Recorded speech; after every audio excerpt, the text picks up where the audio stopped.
Hello viewers, இது உங்கள் அறுசுவை அப்டேட். இன்னைக்கு நம்ம பார்க்க போகிறது ஒரு சிம்பிளான ரொம்ப ஸ்பாஞ்சியான மினி கேக் ரெசிபி. இதில் நம்ம பட்டர் சேர்க்க போகிறதில்ல, எக்கும் சேர்க்க போகிறதில்ல, பேக்கிங் பவுடரும் சேர்க்க போகிறதில்ல. வீட்டில் இருக்கிற ஒரு சில பொருட்களை வச்சு ரொம்ப சூப்பராக செய்து முடிச்சிடலாம். ஸ்கூல் விட்டு வர குழந்தைங்களுக்கு இது போல் செய்து கொடுத்தா ரொம்ப விரும்பி சாப்பிடுவாங்க. வீடியோவுக்கு போகிறதுக்கு முன்னாடி நம்ம சேனலில் போடுற வீடியோஸ்க்கெலாம் லைக் பண்ணாமே நிறைய பேர் பார்த்துட்டு இருக்கீங்க. லைக் பண்ணி சப்ஸ்கிரைப் பண்ணி நம்ம சேனலுக்கு சப்போர்ட் பண்ணுங்க. வாங்க இந்த கேக் எப்படி பண்ணுறதுன்னு பார்க்கலாம். இது பண்ணுறதுக்கு நான் 1/2 கப்பு சர்க்கரை எடுத்திருக்கேன். இது கூட 2 ஏலக்காவோட விதைகள் மட்டும் சேர்த்துக்கிறேன். அதை ஒரு மிக்சி ஜாரில் சேர்த்துக்கிறேன். இதை நல்லா பவுட்ரு பண்ணிட்டு வந்துடலாம். இப்போது நல்லா அரைச்சிட்டு வந்துட்டேன். நம்ம அரைச்சிட்டு வந்துற பவுடரை ஒரு பாத்திரத்தில் சேர்த்துக்கலாம்.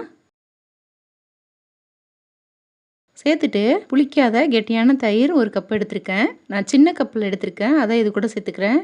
இது கூடவே வாசனை இல்லாத சன்ஃப்ளவர் ஆயில் 1/2 கப் எடுத்திருக்கேன், அதையும் இது கூட சேர்த்துட்டு இது நல்லா மிக்ஸ் பண்ணிக்கணும். சர்க்கரை கரைஞ்சி வர வரைக்கும் நல்லா இதை கலந்து விட்டுக்கோங்க.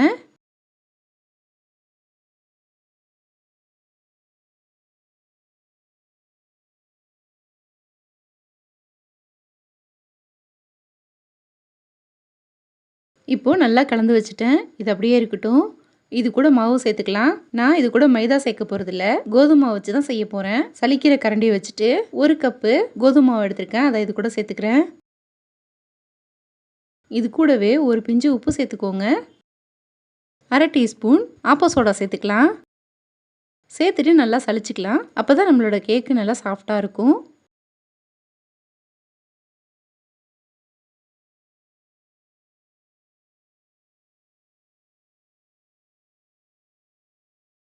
இப்போ நல்லா சலிச்சிட்டேன். இதை ஒரு முறை நல்லா கலந்து விட்டுடுங்க.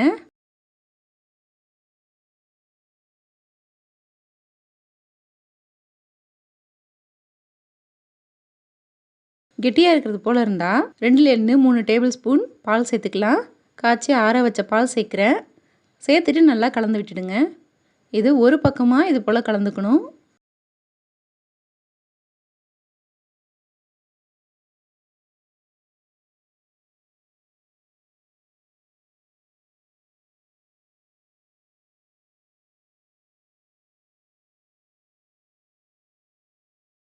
ரொம்ப கெட்டியாகவும் இருக்கக்கூடாது, ரொம்ப தண்ணியாகவும் இருக்கக்கூடாது. நம்ம கலந்து எடுத்த கேக் பேட்டர் இந்த அளவுக்கு இருக்கணும்.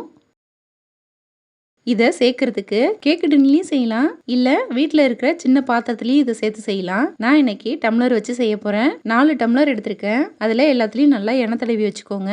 அப்போ தான் ஒட்டாமல் வரும். நம்ம செய்து வச்சுருந்த கேக் மாவை இதில் எல்லாத்துலேயும் 3/4 பங்கு வர அளவுக்கு ஊற்றிக்கோங்க. முழு டம்ளராக சேர்த்துறாதீங்க, பொங்கி வெளியில் வந்துடும். 3/4 பங்கு மட்டும் சேர்த்துக்கோங்க.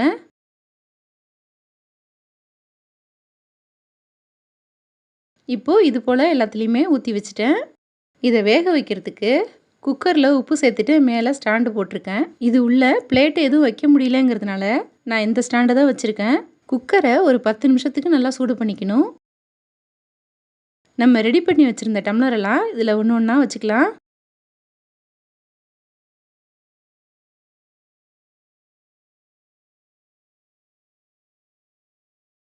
இப்போது இதை மூடி போட்டு மூடி 15லேருந்து 20 நிமிஷம் லோ ஃப்ளேமில் வேக வச்சுக்கணும். 15 நிமிஷம் கழித்து திறந்து பார்த்துட்டு வேகலை அப்படின்னா இன்னும் ஒரு 5 நிமிஷம் வேக வச்சுக்கோங்க.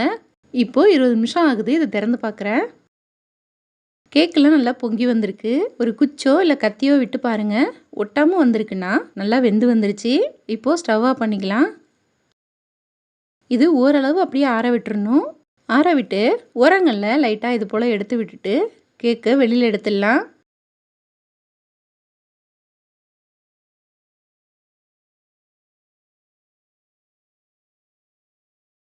எவ்வளோ சாஃப்டாக இருக்குது பாருங்கள், நல்லா பஞ்சு போல் இருக்குது.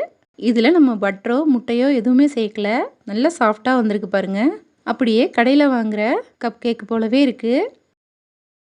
இது அழகாக ரவுண்டாக கட் பண்ணிவிட்டு குழந்தைங்களுக்கு கொடுக்கலாம், ரொம்ப விரும்பி சாப்பிடுவாங்க. ஈவினிங் டயத்தில் டீ கூட ஸ்நாக்காக இதை செய்து கொடுக்கலாம். சாஃப்டான இந்த சிம்பிளான கேக்கை நீங்களும் ஒரு முறை ட்ரை பண்ணி பாருங்கள். இந்த வீடியோ பிடிச்சிருந்தா லைக் பண்ணுங்கள், ஷேர் பண்ணுங்கள். நம்ம சேனலுக்கு புதுசாக இருந்தீங்கன்னா சப்ஸ்கிரைப் பண்ணிக்கோங்க. தேங்க்யூ.